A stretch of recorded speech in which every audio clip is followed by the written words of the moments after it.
Pastaruosius kelerius metus organizacija Gelbėkit vaikus rūpinasi ne tik vaikais, kurių šeimos susiduria su sunkumais.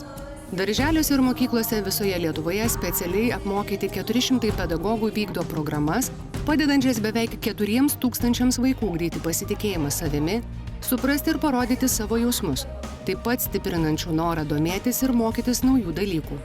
Viena tokių programų meninėmis veiklomis paremta HEART, vykdoma Sostinės Vydūno progimnazijoje, vienoje iš 61 įstaigų visoje Lietuvoje. Meninių veiklų metu pagal užsiėmimo temą vaikai kaskart patys pasirenka priemonės, kuriamis kuria darbelius, o tuomet juos pristato kitiems, pasakodami apie savo jausmus. Taip, pasak programą vykdančios karjeros specialistės Kristinos, vaikai mokosi ne tik pažinti, suprasti save.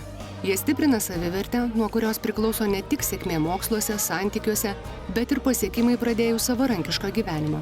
Kartais tokie užsiėmimai tampa vienintelę progą pasipasakoti, nes pokalbėms tėvai neturi laiko. Dažniausiai jiems yra labai baisu kažką sakyti tėvams. Jie ir nenori jų apkrauti savo rūpesčiais ir labai bijo, kad neatitiks lūkesčių. Tai jie tokie nuolatiniai būna tarsi įtampa. Ir mokslas, ir būreliai, ogi tikrai norisi tokio laisvo laiko, arba sako, jeigu mes laisvai būnam, tai tada visą laiką kažkaip tai gaunam barti. Žodžiu, vaikai dažniausiai akcentuoja, kad jie jaučiasi arba nematomi, arba barami ir nėra tos pusiausvyros kažkokios, nes iš tiesų jie nori būti apkabinti arba, pavyzdžiui, netgi girdėti paprastus žodžius, aš tave myliu. Labai dažnai vaikai sako, kad jie nėra šito girdėję. HEART programa tai būtent ir kūrė tą ryšį su vaikais ir jie tada, kai jau vieną kartą papasakoja apie save, apie savo aplinką, kitą kartą, netgi apie savo rūpesčius, tai nėra, kad tik tai apie džiaugsmus kalba, nes tikrai būna, kad vaikai pasako, nesijaučiu mylimas, nieko negebu. Ir tai reflektuoja net ir pačio mažiausio amžiaus vaikai. Tai tada galima tiesiog su tuo kažką jau daryti, tą pastebėjus. Dauguma vaikų namuose vertinami pagal jų pasiekimus, elgesį, o mokykloje vieni kitus vaikai dažniausiai vertina pagal tai, kaip jie atrodo ir ką bei kiek turi. Todėl dauguma vaikų nuolat jaučia spaudimą atitikti kitų lūkesčius ir dirbtinai keliamus standartus. Be to, daugelis mūsų, pasak Kristinos, nebuvome mokomi suprasti savo jausmus, išgyvenimus, tad to nemokome ir savo vaikų. Vaikai tada tuos jausmus reiškia kitais netinkamais būdais, kad tik tai išgyventų. Tai yra ir savižala, ir mintis apie savižudybę, ir valgymo sutrikimai. Tai viskas yra šalia mūsų. Viskas, visi šitie dalykai nėra kažkur toli, jie yra čia pat ir beveik aplink kiekvieną suaugusį yra tokių vaikų. Tai kai yra tokios programos, kuo jų daugiau mokykloje, kuo daugiau galimybių jas, vesti, diegti ir pratinti vaikus kalbėti, tai neužsispaudžia tie jausmai, neužsilieka ir tada suaugę labiau pastebi.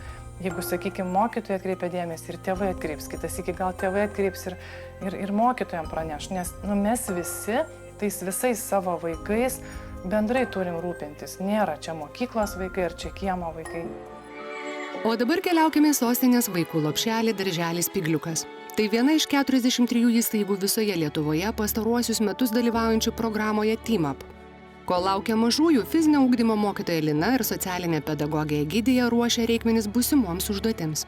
Komandinio darbo, bendravimo, emocijų valdymo, pasitikėjimo savimi vaikai šioje programoje mokosi per kūrybingas sportinės veiklas. Bet kokią užduotį darant mes visą laiką galvojam, kad įtraukti visus vaikus. Nes yra dabar visokių vaikų darželį ir specialiųjų poreikių, ir kalbinių, kurie barjerų turi emigrantai grįžę. Taip kad šita programa per judesį labai įtraukia vaikus.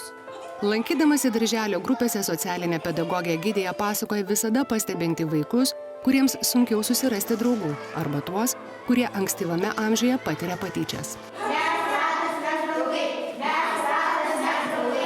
Tokie užsiėmimai parengti pagal specialią programą, pasak pedagogių, padeda didinti vaikų pasitikėjimą savimi ir susidraugauti. Nuo to viskas ir prasideda. Jeigu vaikas jaučiasi gerai, tai tada su juo gali siekti ir atkaklumo kažkokio įmokinti, ir baimės įveikti, ir su tom pačiom patyčiom tada lengviau susidoroti, nes mes jau ir šitam amžiuje apie tai kalbame.